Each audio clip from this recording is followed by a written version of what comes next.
Hi, I'm Eric Lever with the Institute for Policy Studies in Washington, D.C., and I'm joined today by the director of the new Internationalism Project here at IPS, Phyllis Bennis. Good to be with you. As we all know, the events that are unfolding in Iran are changing on a daily basis. It's very confusing to understand what's going on there, and as well as what is going on here in the United States as a response to that. And so Phyllis is going to speak to us a little bit about that.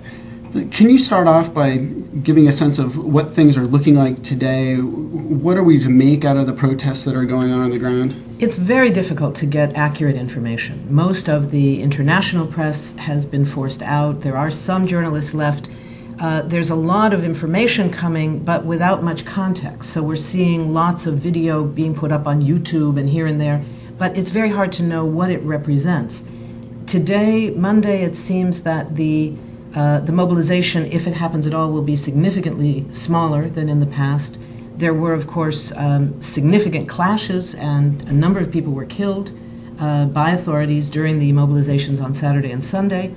And we don't really know on a day-to-day, even moment-to-moment basis, exactly what's going on. One of the things we don't know is whether Ahmadinejad's supporters, the declared victor of the elections, whose victory, of course, has been contested, whether his supporters have taken to the streets anywhere else. We're not seeing any of that, but we simply don't know.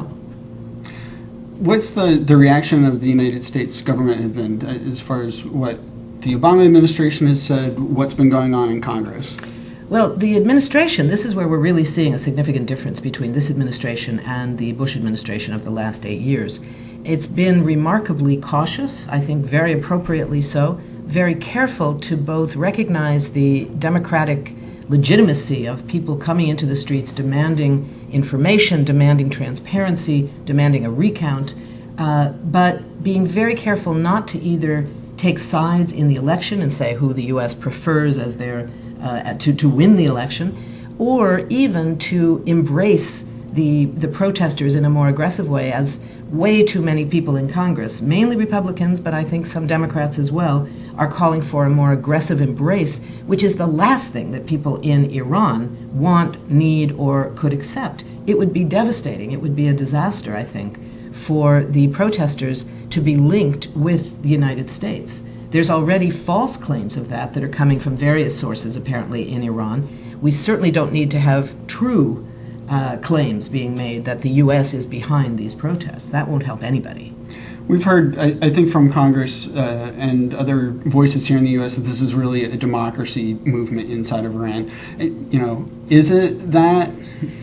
We don't really know yet, and I'm not sure that everybody in Iran knows exactly. What we have are two separate phenomena. On the one hand, there is a huge divide that has emerged within the ruling elite in Iran, which is, of course, the clerical elite. So you now have a split between the most powerful members of the clergy. The president of the Iranian parliament and the former representative on the nuclear issue, Ali Larijani, has emerged both coming out critical of the claim that Ahmadinejad clearly won the election. So there's obviously a major split within the clerical elite.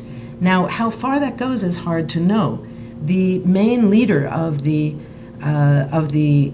resistance forces that are in the streets, Mousavi, who was the candidate who lost the election according to official results, has not been known in the past as a revolutionary figure. He was very much part of the internal leadership of the Islamic Revolution, as it's been over the last years. He was one of the leaders during the Iran-Iraq War, and he has called, among other things, for extensive privatization as a policy in Iran. One of the questions we're not hearing much information about is how the economic crisis in Iran is playing out among the demonstrations and among the protests. We know that he supports significantly more privatization. We don't know from Ahmadinejad's own position whether he wants to privatize or not. How that will affect the people that are in the streets, we don't know. We don't know the class base of who's in the streets. So at the end of the day, there's that whole split, and then there's this massive mobilization of people demanding accountability, demanding access, demanding transparency, and that part is a real movement for democracy.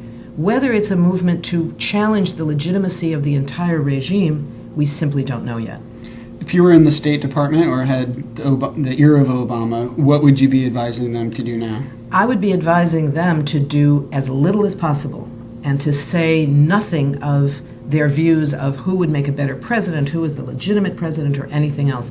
Ironically, for the first time in a very long time, I think I would counsel President Obama to do what I think he has been doing, which is to remain very, very cautious, to recognize the legitimacy of popular mobilization to demand accountability of their government, but not to take a stand on any of the substantive issues. Great. Thanks, Phyllis.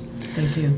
So this is Eric Lever for the Institute for Policy Studies, and you can keep up to date with the analysis from IPS on Iran and developments in the Middle East on our website, www.ips-dc.org.